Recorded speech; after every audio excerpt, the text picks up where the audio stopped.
економските кругови размислувања некој дека со овие избори фактички ќе се забави економскиот процес во државата и реформските процеси во правосудството и во другите сфери. Како ви размислувате?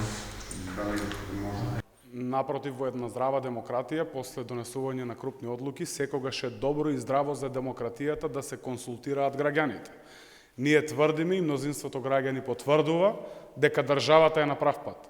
Но последни такви крупни и сериозни одлуки, би кажал и последна таква грешка донесена од страна на Европската Унија, редно е да ги прашаме граѓаните да го потврдат легитимитетот и сигурен сум дека на 12 април, како што беше договорено на лидерската средба, инаку на наше барање сакавме и порано, да го потврдат легитимитетот на оваа влада, дека навистина сме на прав пат, дека навистина спроведуваме реформи и во правосудството, и во однос на интегративните процеси, и најважно од се, дека економијата е поставена на здрави нозе.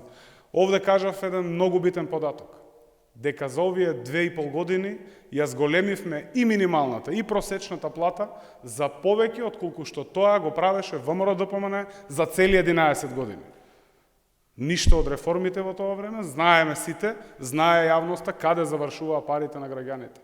Знаеме дека само за привлекување на странски инвестиции трошеа пари на граѓаните во вредност од 350 милиони евра за реклами, ај не само на странските телевизии, ама еден добар дел, околу 50 милиони евра, замислете за привлекување на странски инвестиции во домашните телевизии.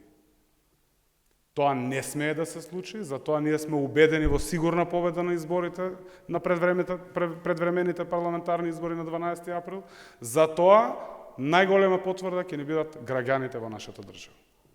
Ви благодарам.